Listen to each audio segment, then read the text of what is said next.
Chemical properties of carbon compound में पहली property जो पढ़नी है वो प्रॉपर्टी है कंबसन।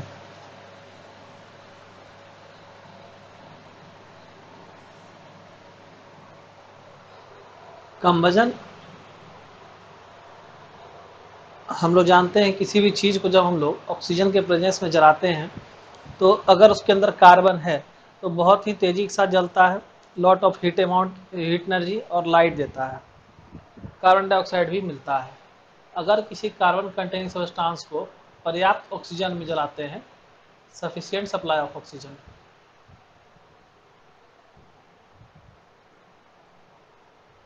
बर्निंग करते हैं तो क्या मिलता है हमको?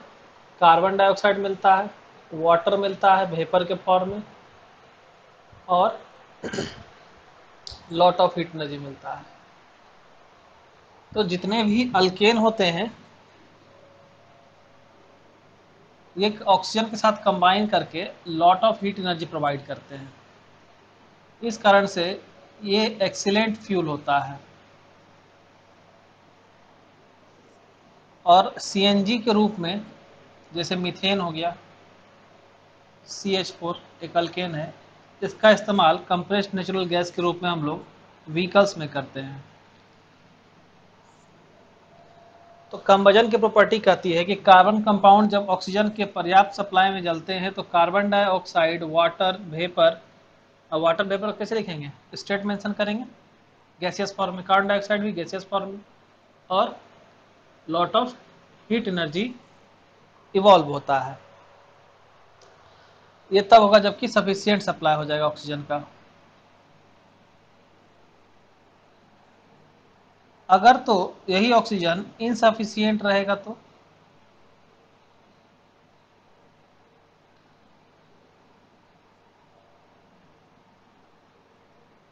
अगर ये oxygen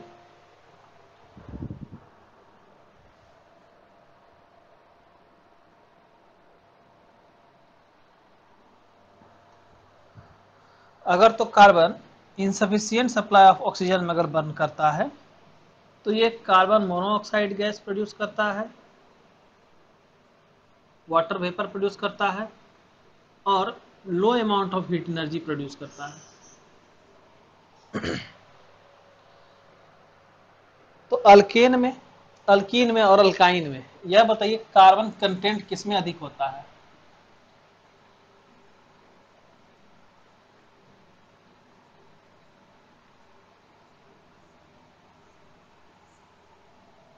Which of the three has greater carbon content?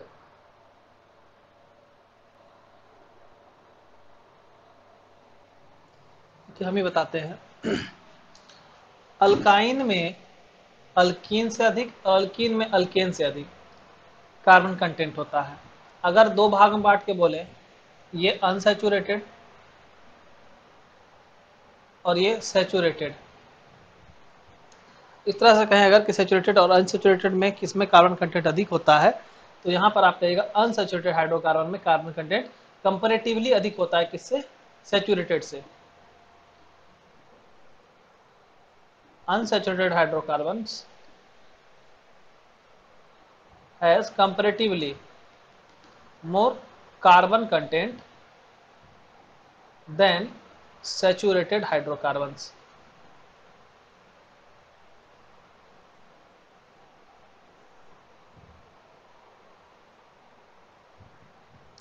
इसलिए जब अल्केन को जलाया जाता है ऑक्सीजन के प्रेजेंस में, अल्केन जलता है, large amount of heat provide करता है, ब्लू फ्लेम देता है, नॉन शूटिंग, बिना धुआं के। Alkane burns in oxygen to produce a non-shooting blue flame.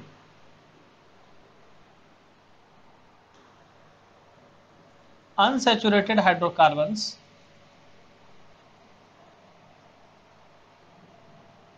when burnt in air produces shooty flame, slutty yellow flame। जब अनसैचुरेटेड हाइड्रोकार्बन को air में जलाया जाएगा तो ये क्या करेंगे, धुआं वाला पीला फ्लेम देंगे। जब अल्केन को जलाया जाएगा ऑक्सीजन के प्रेजेंस में तो ये धुआं रहित ब्लू फ्लेम देते हैं, नीला फ्लेम। कारण क्या है, अब यह समझेंगे कि ऐसा क्या है कि अल्केन में कार्बन कंटेंट कम होने के बाद भी यह जो है ज्यादा अच्छा फ्यूल है इससे अनसैचुरेटेड हाइड्रोकार्बन की तुलना में। हम लोग तो पढ़े हैं कोयले की, अगर बात करें एंथ्रासाइट, लिग्नाइट, बिटुमिनस पीट सब पढ़े होंगे सोशल स्टडी में आप लोग कि एंथ्रासाइट जो है बेस्ट कोल होता है, इसमें कार्बन कंटेंट लगभग 85 to 90% होता है। तो कार्बन कंटेंट जितना अधिक होता है उससे हीट एनर्जी उतनी अधिक मिलती है। तो यहां पर उल्टा सीन कैसे हो गया,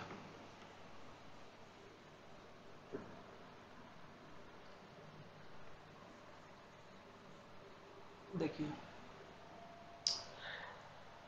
हमारा जो कंस्टिट्यूएंट है एयर में, नाइट्रोजन सबसे अधिक है 75% के अप्रॉक्स। उसके बाद क्या है, ऑक्सीजन कितना है, अप्रॉक्स 21%। कहिए, है ना, हवा में, इन्वायरमेंट में, एयर में नाइट्रोजन जो है 75% है लगभग में, और ऑक्सीजन जो है वो 21% है। अब यदि तो कार्बन कम है तो 21% ऑक्सीजन के साथ ये बहुत ही अच्छे से जलेगा, कंबाइन करके अच्छे से ऑक्सीडाइज हो जाएगा और अब पूरा पूरा हीट एनर्जी प्रोवाइड करेगा। लेकिन अनसैचुरेटेड हाइड्रोकार्बन में कार्बन कंटेंट अधिक होने के कारण ऑक्सीजन तो इसको 21% ही मिलता है, तो पूरा का पूरा कार्बन ऑक्सीडाइज नहीं हो पाता है। और जो कार्बन ऑक्साइड नहीं हो पाता है वही जो है शूट के रूप में फॉर्म कर जाता है, बदल जाता है, धुआं के रूप में बाहर आता है। धुआं कैसा होता है, काला काला होता है। वो काला क्या है, वो काला कार्बन ही है जो ऊपर की ओर उठ रहा होता है शूट के फॉर्म में। और चूंकि कंप्लीट कंबजन नहीं हो पाता है सैचुरेटेड अनसैचुरेटेड हाइड्रोकार्बन का, इसलिए ये कैसा फ्लेम देता है, येलो फ्लेम देता है। और येलो फ्लेम जो होता है वो लो हीट एनर्जी प्रोड्यूस करता है, किसके कंपेरिजन में, ब्लू फ्लेम के कंपेरिजन में।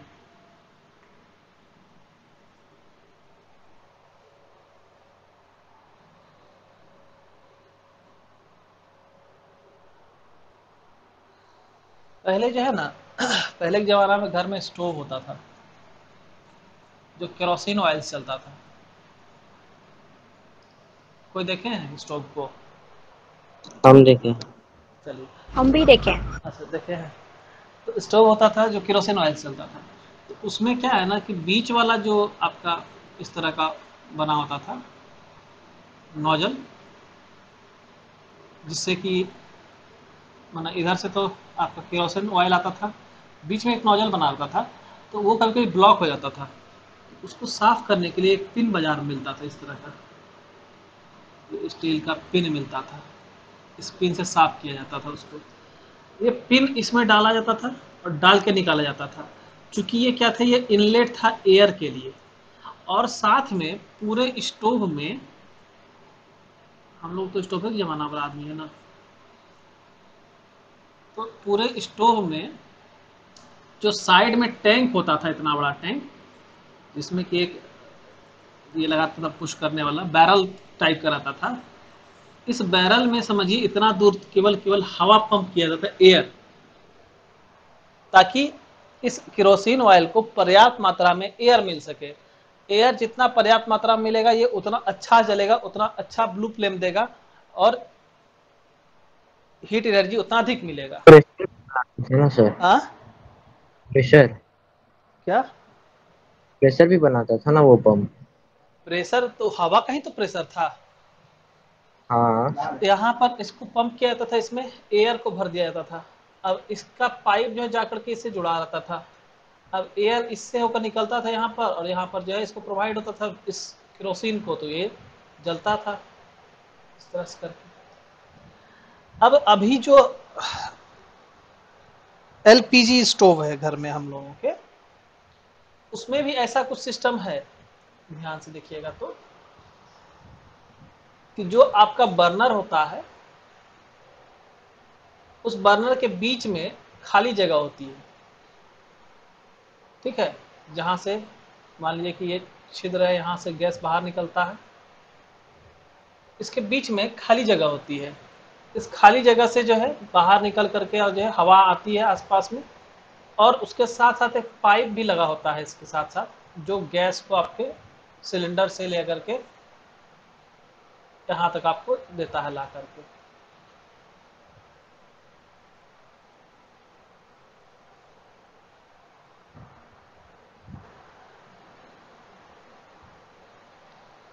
ठीक है, इसके ऊपर बर्नर लगा रहता है और नीचे बर्नर जिस पर रखा रहता है उसके नीचे में बड़ा सा गोल जैसा ये होता है नीचे। तो घर में देखिएगा उसमें जो है इस बीच से हवा निकलती है और इसमें मिक्स होती है और मिक्स होकर के जलती है। तो जब प्रॉपर ऑक्सीजन मिलता है, प्रॉपर ऑक्सीजन के प्रेजेंस में जब ये हमारा एलपीजी गैस बर्न होता है तो कैसा फ्लेम देता है? ब्लू फ्लेम देता है। तो जब नया नया गैस सिलेंडर को लगाइएगा ना और उसमें कोई चीज़ खाना वाना बनाइएगा या कोई चीज़ बनाइएगा, जब जलाइएगा उसको तो उसका जो फ्लेम निकलता है वो ब्लू फ्लेम निकलता है और उसमें high amount of heat energy produce होता है। क्लियर है? अगर कभी कभी क्या होता है प्रोलॉन्ग यूज के बाद में इसका फ्लेम जो है वह धीरे धीरे करके चेंज होते होते कैसा होता है? येलो हो जाता है कभी कभी। इसका कारण क्या होता है? कहीं न कहीं पाइप जो होती है जिससे कि गैस आपकी आ रही है उसमें किसी न किसी प्रकार का कचरा फंस जाता है, कचरा चला जाता है। इस कचरे के कारण क्या होता है? जो ऑक्सीजन के साथ कंबाइनिंग कैपेसिटी है वो घट जाती है और पूरा का पूरा जो आपका गैस आ रहा है वो ऑक्सीडाइज नहीं हो पाता, वो बर्न नहीं हो पाता है, इसलिए वो आपको येलो फ्लेम देता है।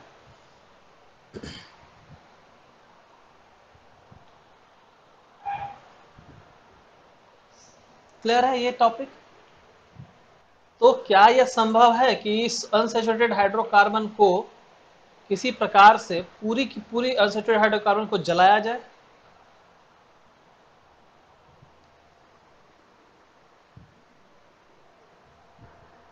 अनसैचुरेटेड हाइड्रोकार्बन जिसका क्या होता है? इनकम्प्लीट कंबजन होता है।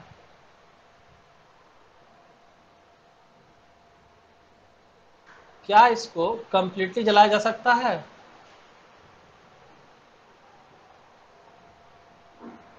बताइए। ऑक्सीजन जो है अगर अलग से प्रोवाइड करा दे हम किसमें? अल्काइन में या अल्कीन में, तो बाहर से तो 21% ऑक्सीजन मिल रहा था इसको, लेकिन यहाँ जो ऑक्सीजन मिलेगा तो 99% ऑक्सीजन मिलेगा इसको, प्योर ऑक्सीजन। 99%, 98% या 95%, 90% अगर मिलेगा, कितने का अंतर है? 70% अधिक ऑक्सीजन मिलेगा। तो प्योरली जितना अल्काइन या अल्कीन है, अनसैचुरेटेड हाइड्रोकार्बन जो है पूरा का पूरा जल जाएगा, पूरा पूरा बर्न कर जाएगा।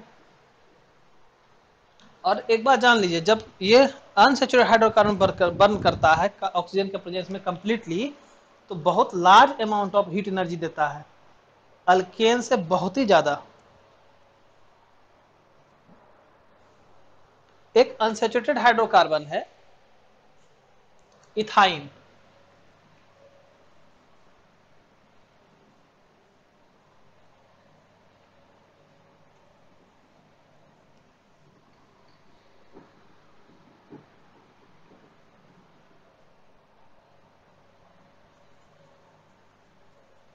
इथाइन क्या है? एक अनसैचुरेटेड हाइड्रोकार्बन।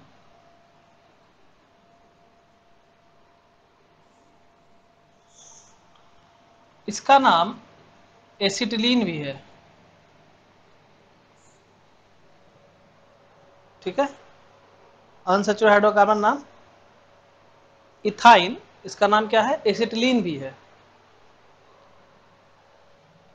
इस एसिटिलीन को जब ऑक्सीजन के प्रेजेंस में जलाया जाता है अलग से, तो बहुत ही हाई अमाउंट ऑफ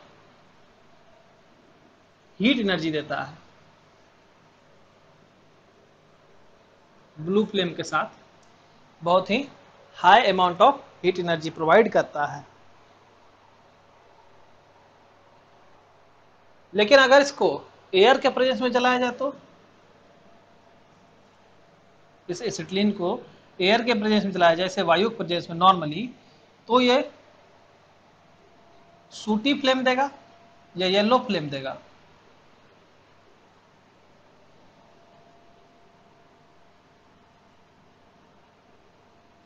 समझ रहे हैं बात को? यह ऑक्सीजन क्या होता है, कौन सा ऑक्सीजन होता है? जो ऑक्सीजन का सिलेंडर होता है ना, उस सिलेंडर से ऑक्सीजन प्रोवाइड किया जाता है। और इस कॉम्बिनेशन का इस्तेमाल कहाँ किया जाता है? इसका इस्तेमाल किया जाता है वेल्डिंग में, वेल्डिंग ऑफ मेटल्स। ये इतना high amount of heat energy देता है that it can melt metals having high melting point।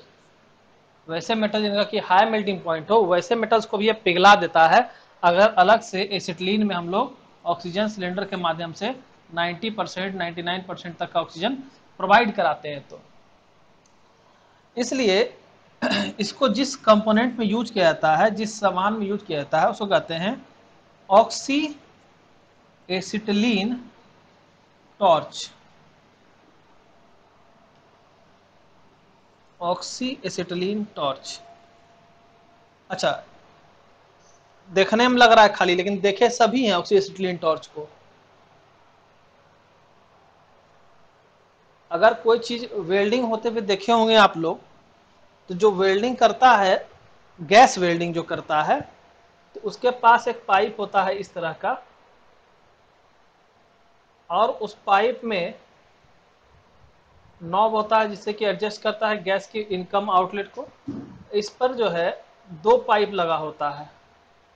एक तो पाइप आपका इथाइन का होता है उस सिलेंडर का, और दूसरा पाइप जो लगा होता है वह ऑक्सीजन सिलेंडर का लगा होता है।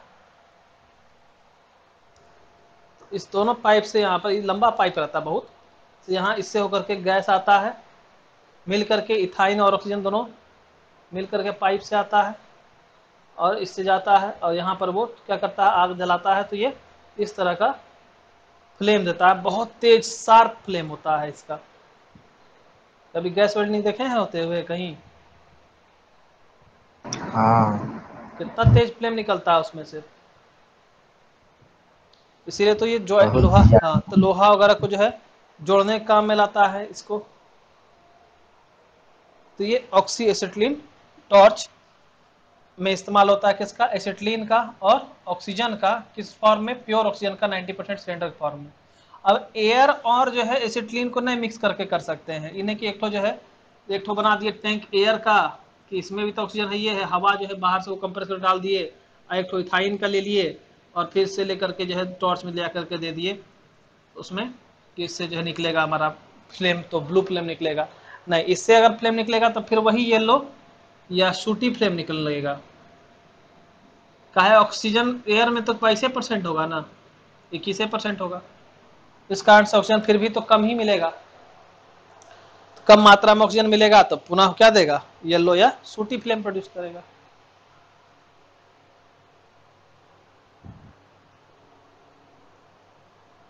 अगर इनकम्प्लीट कंबजन होगा फ्यूल का, उससे क्या क्या हम लोग को हानि है?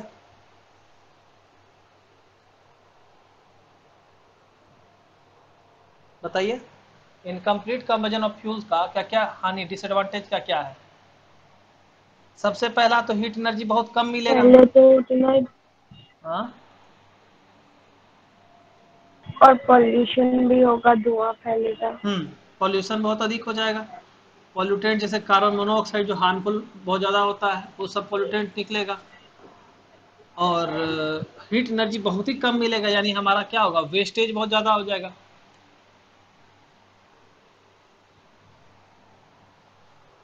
तो मेरे तरफ से ये पहला जो प्रॉपर्टी था आपका कम वजन, वो कम। चले अब हम नेक्स्ट में सब्स्टिट्यूशन रिएक्शन पढ़ाते हैं, किसी को दिक्कत नहीं होता ना। सब्स्टिट्यूशन सब्स्टिट्यूशन रिएक्शन पढ़ा दिए हैं ये चीज, लेकिन पता नहीं आप लोगों को वही चीज पढ़ा है।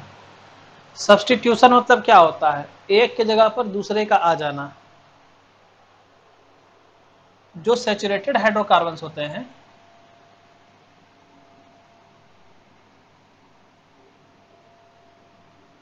उनमें कार्बन कार्बन सिंगल बॉन्ड होता है। अनसैचुरेटेड में कार्बन कार्बन सिंगल बॉन्ड और कार्बन कार्बन डबल बॉन्ड और carbon carbon triple bond. Unsaturated में कार्बन कार्बन डबल बॉन्ड और कार्बन कार्बन ट्रिपल बॉन्ड होता है। इस कारण से सैचुरेटेड हाइड्रोकार्बन जो हैं ये क्वाइट अनरिएक्टिव होते हैं, मतलब बहुत लीस्ट रिएक्टिव होता है, जबकि अनसैचुरेटेड हाइड्रोकार्बन मोर रिएक्टिव होते हैं, ये ज्यादा रिएक्टिव होता है, जबकि saturated hydrocarbon unreactive quite unreactive होते हैं, कम रिएक्टिव होता है।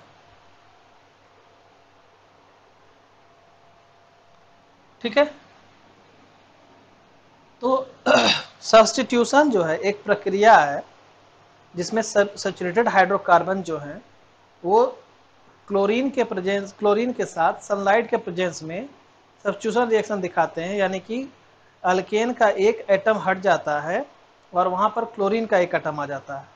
अगर कहा जाए तो ऐसा रिएक्शन जिसमें कि एक या अधिक हाइड्रोजन एटम किसी हाइड्रोकार्बन के रिप्लेस हो जाते हैं किसी दूसरे एटम्स के साथ में, जैसे क्लोरीन के साथ, तो वो सब्स्टिट्यूशन रिएक्शन कहलाएगा। और सब्स्टिट्यूशन रिएक्शंस जो होते हैं ये सैचुरेटेड हाइड्रोकार्बन्स या अल्केन की ही प्रॉपर्टी होते हैं।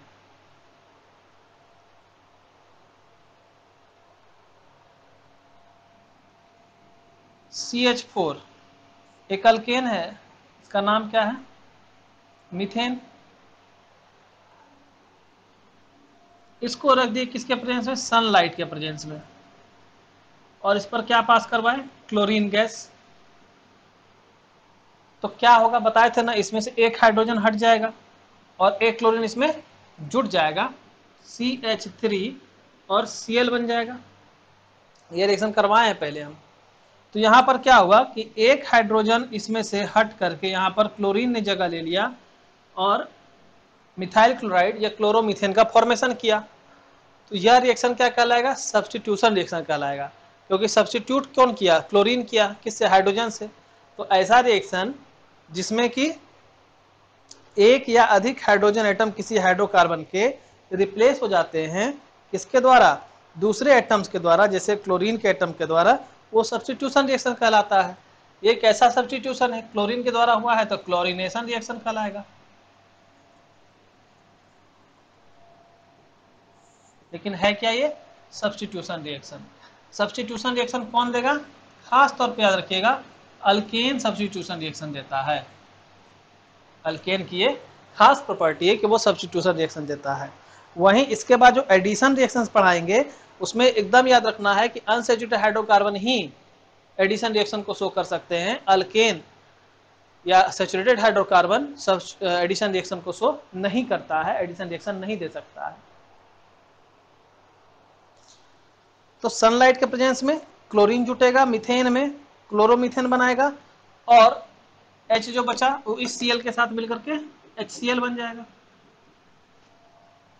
ठीक है, हाइड्रोजन क्लोराइड गैस। नाम लिखना हो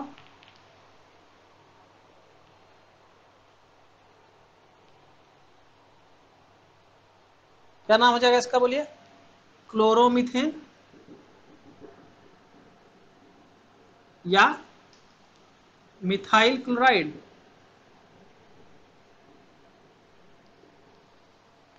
क्लोरोमीथेन या मिथाइल क्लोराइड।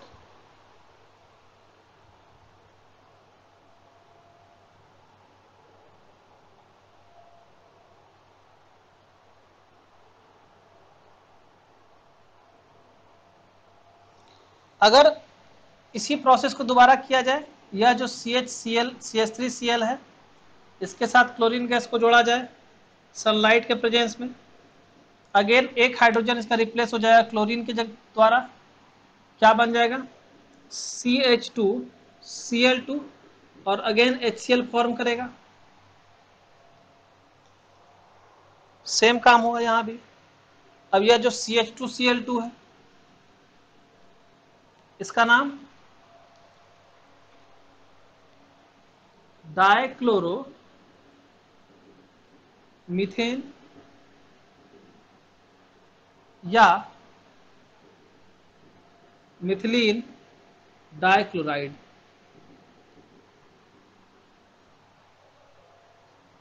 डाइक्लोरोमीथेन या मिथिलीन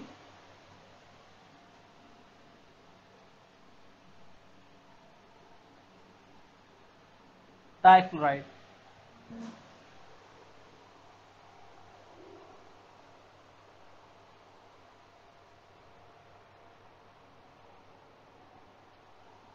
यही प्रोसेस को अगर एक बार और दोहराया जाए,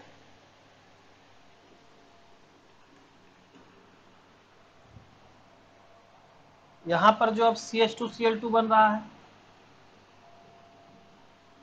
फिर इसको क्या किया जाए, क्लोरीन जोड़ा जाए इसमें और यूवी रे डाला जाए इस पर, क्लोरीन हटेगा, सॉरी एक क्लोरीन हाइड्रोजन को रिप्लेस कर देगा, CHCl3 बनेगा और HCl बनेगा, CHCl3 ट्राई क्लोरो मीथेन, इसका नाम हो जाएगा, या क्लोरोफॉर्म।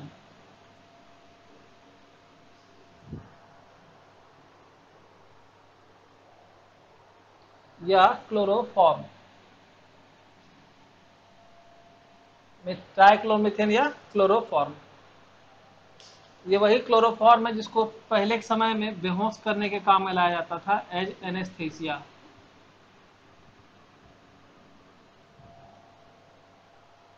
अगर फिर से यही रिएक्शन को और एक बार किया जाए कि यह जो CHCl3 मिल रहा है, इसमें क्लोरीन गैस को पास कराया जाए और सनलाइट दिया जाए, तब क्या होगा, ये जो बचा हुआ हाइड्रोजन है यह भी हट जाएगा, क्लोरीन इसकी जगह ले लेगा, CCl4 बनेगा और HCl बनेगा, जहां पर कि CCl4 टेट्राक्लोरोन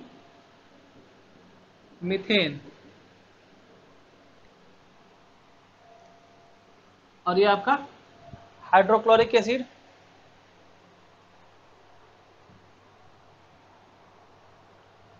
टेट्राक्लोरोमीथेन, या इसको कह सकते हैं कार्बन टेट्राक्लोराइड और कार्बन टेट्राक्लोराइड।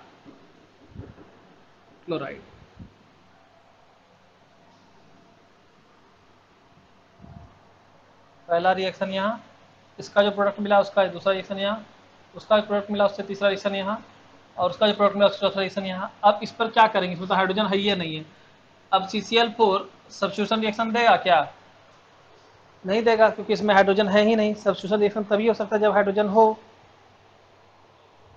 तो क्लोरीन के साथ जितने भी अल्केन होते हैं सारे अल्केन सब्स्टिट्यूशन रिएक्शन देंगे। जरूरी नहीं कि ये सिर्फ हम बात कर रहे हैं मीथेन का, तो मीथेन ही सब्स्टिट्यूशन रिएक्शन देगा या क्लोरीनेशन रिएक्शन देगा। इथेन भी यहाँ पर रहेगा तो वो भी देगा। C2H5 मान लीजिए है, अगर सॉरी C2H6 अगर यहाँ पर है इथेन, इसको भी अगर सनलाइट प्रेजेंस में रखेंगे, क्लोरीन देंगे, क्या होगा, इससे एक हाइड्रोजन हटेगा, एक क्लोरीन जुटेगा, C2H5Cl बनेगा। इसका नाम क्या हो जाएगा, इथाइल क्लोराइड या क्लोरोइथेन, ऐसे करके। प्रोपाइल क्लोराइड या क्लोरोप्रोपेन भी बनता है। सब्स्टिट्यूशन रिएक्शन, बोलिए कहीं दिक्कत। इसके बाद तीसरा पढ़ना है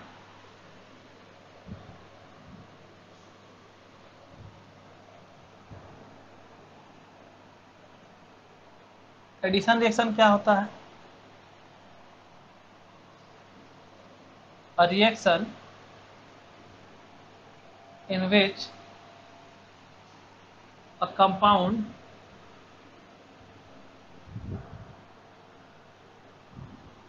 कौन सा compound, unsaturated compound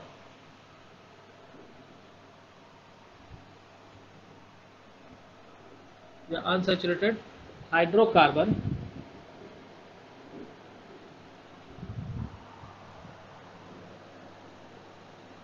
combines with other atom to give a single product.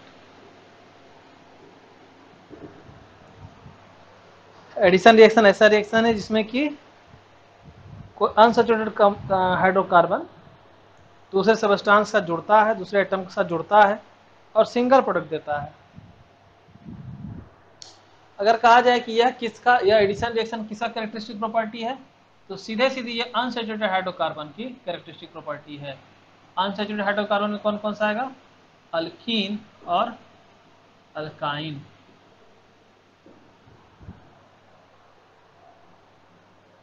तो अल्कीन और अल्काइन अनसैचुरेटेड हाइड्रोकार्बन होता है जो एडिशन रिएक्शन को दर्शाएगा, देगा। अल्केन एडिशन रिएक्शन को नहीं देगा। कारण बताएं क्या होता है? देखिए कारण भी समझ लीजिए। मान लीजिए एक तो सिंगल कार्बन का या डबल कार्बन का बनाते हैं, अल्केन हो गया, ही अल्कीन बनाना है,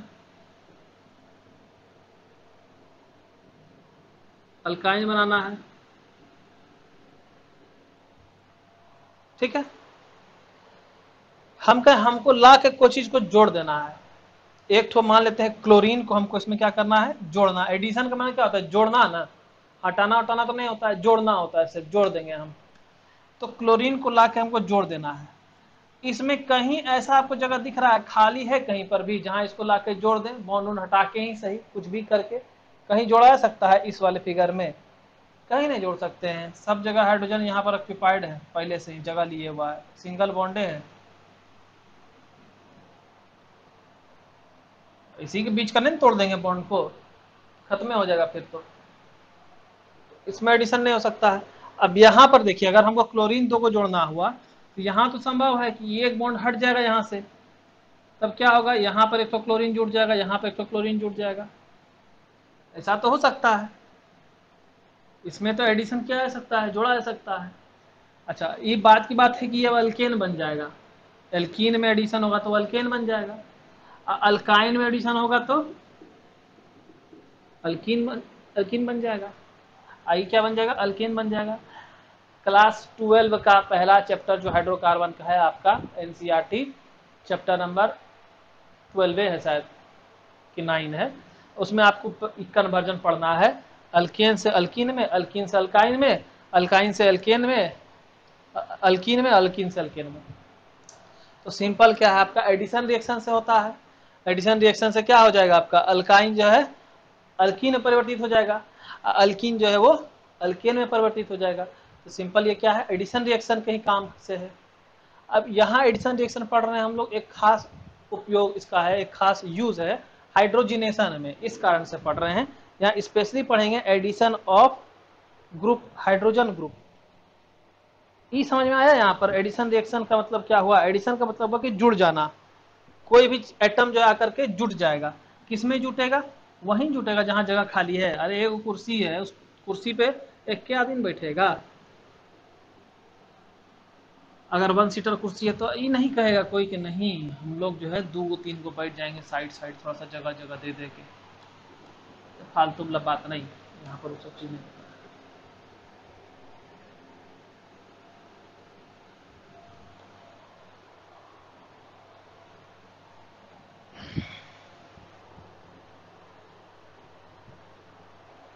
एक अल्कीन है, मिनिमम पॉसिबल अल्कीन कौन सा होगा? मिनिमम कार्बन का इथीन। इथीन होगा। सी ऐसे ऐसे 2 1 2 3, ध्यान देखिएगा C2H4 हो गया। हमको क्या कराना है इसमें? एडिशन रिएक्शन कराना है। किसका कराना है? हम कहते हैं हाइड्रोजन एक जोड़ना है हमको। कुछ नहीं जोड़ेंगे, हाइड्रोजन जोड़ेंगे। तो इसको साथ में दे दी क्या? हाइड्रोजन। अब एक बात बताइए, देखने में इतना शरीफ लगता है कि हाइड्रोजन इसको लाके दे देंगे तो इलाके अपने आप में जोड़ देगा? इतना शरीफ होता है तो अनसेचुरेटेड रहता। अनसेचुरेटेड में इसके पास कमी हो, समझिएगा। अनसेचुरेटेड का मतलब क्या हो? इसके पास कमी हो, जिसको कम है, तो कम लक्षण के कारण होगा, कुछ ना कुछ लक्षण इसका खराब होगा। ऐसे तो ये होगा नहीं, इसको थोड़ा सा डोज देना पड़ेगा। तो डोज में क्या देंगे, इसको देंगे डोज में निकेल या पैलेडियम और करेंगे हीट। समझ रहे हैं बात को? हाइड्रोजन देंगे ही देंगे और क्या करेंगे, इस इथीन पर क्या डालेंगे, निकेल पैलेडियम डालेंगे और क्या करेंगे, इसको हीट करेंगे। जब हीट करेंगे ना तब बौखलाएगा, अरे बाप रे क्या करें, तब यहाँ से ई बॉन्ड टूट जाएगा। नहीं नहीं नहीं बहुत गर्मी हो रहा है, ई बॉन्ड टूट जाएगा हीट से निकेल पैलेडियम के प्रेजेंस में। ये बॉन्ड जब एक तो टूट गया तो कैसा बचा, यही दो तो बॉन्ड बचा यहाँ पर। ये हाइड्रोजन यहाँ लगा था, ये हाइड्रोजन यहाँ लगा था, ये हाइड्रोजन यहाँ लगा था और ये हाइड्रोजन यहाँ लगा था। एक बॉन्ड यहाँ का टूटा, एक ही बॉन्ड रह गया, 1 2 3 इसमें, 1 2 3 इसमें। अब यहाँ एक तो बॉन्ड का जगह बच गया, बन गया। तो ये 2 हाइड्रोजन का, चलो बहुत बढ़िया जगह मिला है, धन्यवाद निकेल पैलेडियम हीट। एक हाइड्रोजन यहाँ जुटा, एक हाइड्रोजन यहाँ जुटा। इथीन से क्या बन गया, इथेन। अल्कीन से क्या बन गया, अल्केन। कब बन गया, जब हाइड्रोजन दिए और निकेल पैलेडियम कैटलिस्ट दिए और क्या किए, थोड़ा सा हीट किए।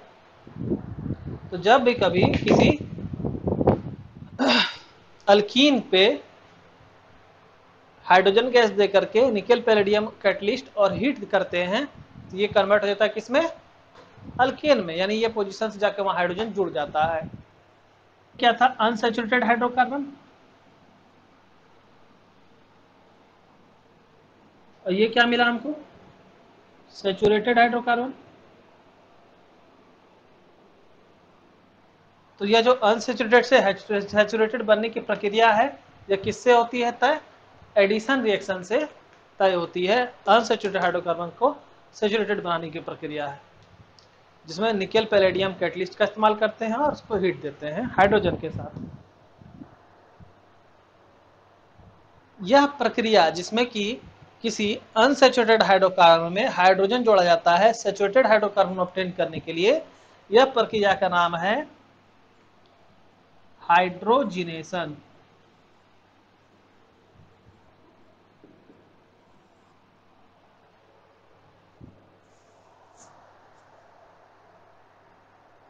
बात समझ रहे हैं? हाइड्रोजिनेशन एक प्रकार का एडिशन रिएक्शन है, एक प्रकार का एडिशन रिएक्शन है। कौन सा, हाइड्रोजिनेशन। कैसा रिएक्शन, एडिशन रिएक्शन है जिसमें अनसैचुरेटेड हाइड्रोकार्बन में हाइड्रोजन जोड़ करके सैचुरेटेड हाइड्रोकार्बन बनाते हैं। यह रिएक्शन कहलाता है हाइड्रोजिनेशन। इस हाइड्रोजिनेशन रिएक्शन का इस्तेमाल इंडस्ट्रियल इस्तेमाल होता है इसका। वेजिटेबल ऑयल का इस्तेमाल करके वेजिटेबल घी बनाया जाता है। वेजिटेबल ऑयल आपका जैसे ग्राउंडनट ऑयल, बादाम का जो तेल होता है वो सब, मस्टर्ड ऑयल सरसों तेल होता है, ये सब वेजिटेबल घी हुआ, सॉरी घी बार बार मुंह में आ रहा है, ये सब वेजिटेबल ऑयल हुआ। और वेजिटेबल घी क्या होगा, जैसे डालडा जो है आपका वेजिटेबल घी में आता है, इसलिए कहा जाता है डालडा का सेवन नहीं करना चाहिए। डालडा से अच्छा होता है आपका वेजिटेबल ऑयल। इसे तो ऑयल में बहुत तरह का ऑयल है, ऑलिव ऑयल सब, वो सब ज़्यादा अच्छा होता है। और वेजिटेबल ऑयल से वेजिटेबल घी बनाने की प्रक्रिया बहुत आसान है।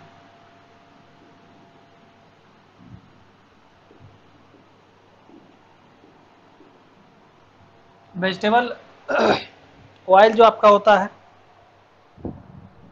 ये अनसैचुरेटेड फैट होता है, लिक्विड स्टेट में रहता है। अनसैचुरेटेड फैट लिक्विड स्टेट में।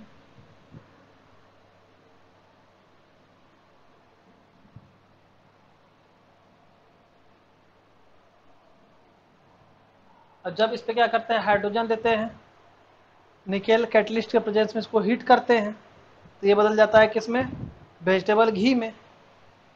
सिंपली क्या करेंगे, इसमें हाइड्रोजन दे करके निकेल या पैलेडियम कैटलिस्ट के रूप में यूज करेंगे और हीट करेंगे। तो यहाँ से आर एक जगह से आर, एक जगह से आर हट जाएगा, यहाँ हाइड्रोजन हाइड्रोजन आके जुड़ जाएगा, तो कार्बन कार्बन सिंगल बॉन्ड हो जाएगा। एक जगह यहाँ हाइड्रोजन आ गया, एक जगह यहाँ हाइड्रोजन आ गया, ये आर और ये आर रह जाएगा। इसका नहीं होगा, इसमें खाली हाइड्रोजन जुटेगा। वेजिटेबल ऑयल से वेजिटेबल घी बनेगा सॉलिड। अच्छा एक बात बताइए, घी जो होता है वो तो सेमी सॉलिड सॉलिड के रूप में होता है ना, वनस्पति जो घी होता है, डालडा जो होता है तो सेमी सॉलिड या सॉलिड स्टेट में होता है ना। हम यहाँ लिख रहे हैं लिक्विड स्टेट में, तो लिक्विड स्टेट में कौन रहता है? मस्टर्ड ऑयल, ग्राउंडनट ऑयल, वही सब में रहता है ऑयल, वही होता है अनसैचुरेटेड फैट। अनसैचुरेटेड फैट जो है आपका वेजिटेबल ऑयल होता है। अब जब उस वेजिटेबल ऑयल में हाइड्रोजन देंगे तो ये 4 आर तो रह जाएगा रेडी, जो आपका अल्काइल ग्रुप है, ये 2 हाइड्रोजन जो है वो जा करके दोनों स्थान पर जुड़ जाएगा सिंगल बॉन्ड के साथ में। तो यही आपका जो वेजिटेबल ऑयल है ये बदल जाएगा किसमें? वेजिटेबल घी में। और कैसा रहेगा ये? सॉलिड स्टेट में रहेगा। कब? जब किसमें हाइड्रोजन देंगे? निकेल पैलेडियम कैटलिस्ट के प्रेजेंस में। निकेल या पैलेडियम दोनों ने डाल रहे हैं, निकेल अथवा पैलेडियम कैटलिस्ट के प्रेजेंस में हीट करेंगे तब।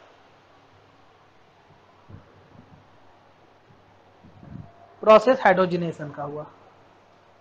वेजिटेबल ऑयल जो होता है वो हमारे स्वास्थ्य के लिए अच्छा होता है, खाना के लिए अच्छा होता है।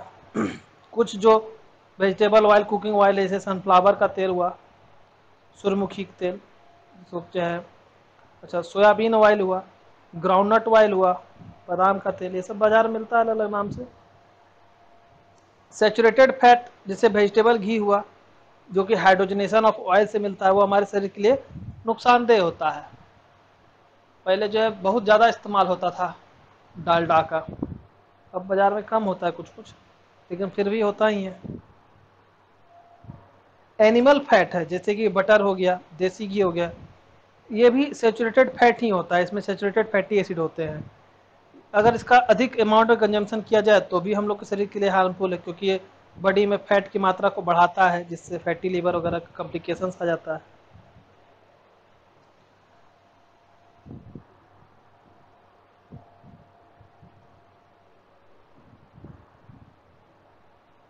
एक सवाल अब इसमें मेरा ये है कि क्या हम लोग केवल हाइड्रोजन को ही एडिशन रिएक्शन में जोड़ सकते हैं, अदर चीजों को नहीं जोड़ सकते हैं? एक तो हम बता दिए हैं कि अगर मान लीजिए यहाँ पर इसके जगह पर क्लोरीन जोड़ेंगे तो दोनों तरफ क्लोरीन हो जाएगा। एक ब्रोमीन के बारे में बताते हैं, क्योंकि ब्रोमीन का एक बहुत अच्छा यूज है। ब्रोमीन का क्या यूज है? ब्रोमीन वाटर जो होता है, अच्छा ब्रोमीन तो लिक्विड स्टेट में होता है ना, रूम टेम्परेचर पे। ब्रोमीन इज नॉन मेटल जो लिक्विड स्टेट में मिलता है एट रूम टेम्परेचर। तो ब्रोमीन वाटर जो होता है, पानी में घुला हुआ ब्रोमीन, इसका जो कलर है वो रेडिश ब्राउन होता है,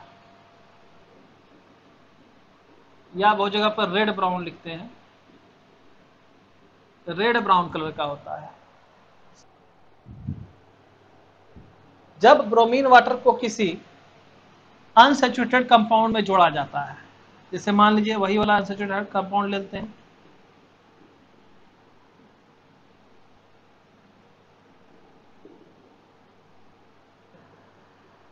ये क्या हो गया? इथीन,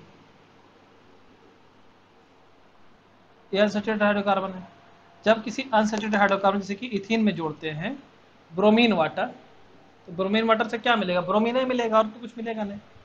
तो ये क्या बनाएगा फिर? ये बनाएगा वही अल्केन, इसमें हाइड्रोजन तो रह ही जाएगा, जाके ब्रोमीन दोनों जगह जुड़ जाएगा।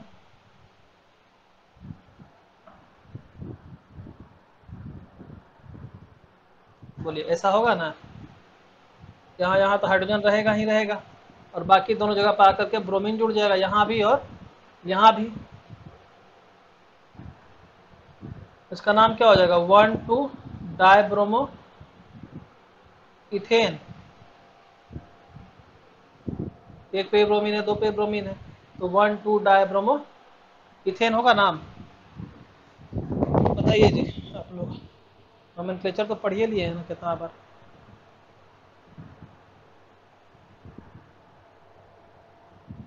One two dibromo ethane. तो यहाँ जब हम लोग इसमें ब्रोमीन मिलाते हैं तो ये रेड ब्राउन कलर रहता है, लेकिन जब इस कंपाउंड में जुट जाता है और यह फॉर्म करता है तो रेड ब्राउन कलर डिसअपियर हो जाता है।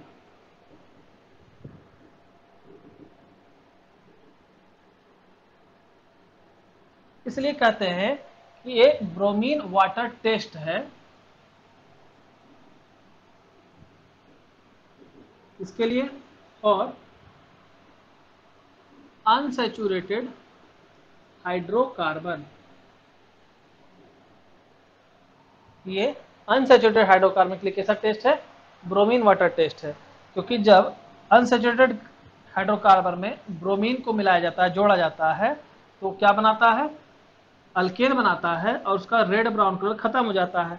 तो मान लीजिए किसी कंपाउंड में हम ब्रोमीन वाटर को डाले और क्या हुआ, उसका कलर रेड ब्राउन कलर जो है वो समाप्त हो गया, यानी वो कंपाउंड कैसा है, अनसैचुरेटेड हाइड्रोकार्बन है।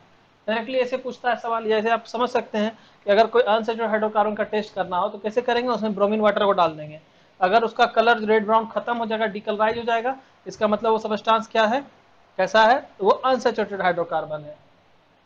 अगर नहीं होता है तो सैचुरेटेड हाइड्रोकार्बन है। सैचुरेटेड हाइड्रोकार्बन कभी भी ब्रोमीन वाटर टेस्ट नहीं देता है, इसमें कलर नहीं खत्म होगा। अगर सैचुरेटेड हाइड्रोकार्बन में डाल देंगे तो कलर जो है वो रहेगा, खत्म नहीं होगा।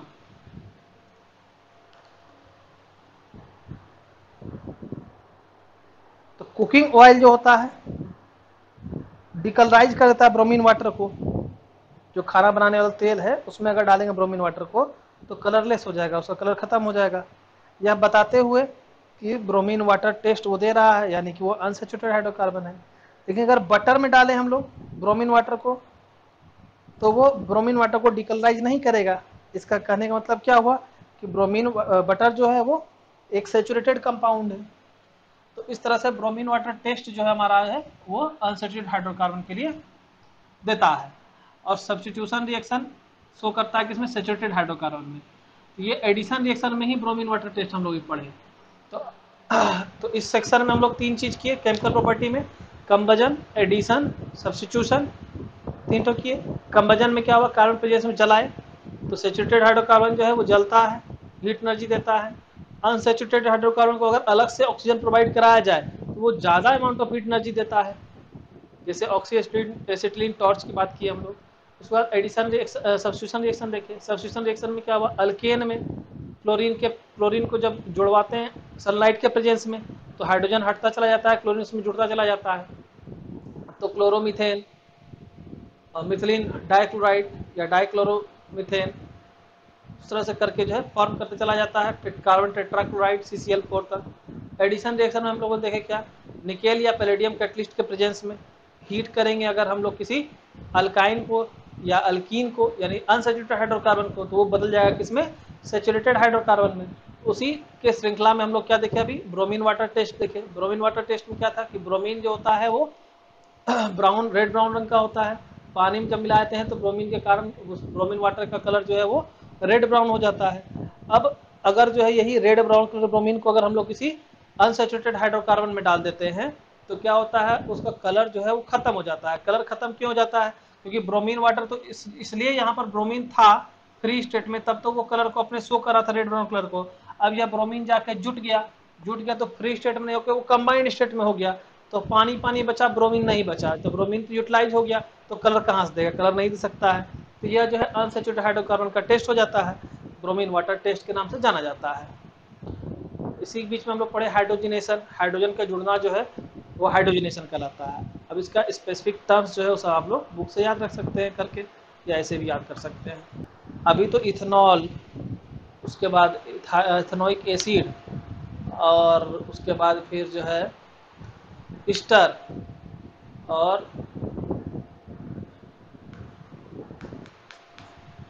हाँ उसकी प्रॉपर्टी, उसके बाद micelle formation, soap and detergent, तब चैप्टर खत्म होगा। चलिए फिर आज यहीं खत्म एंड करते हैं क्लास को, फिर मिलते हैं हम लोग नेक्स्ट सेशन में। Good bye, have a nice day.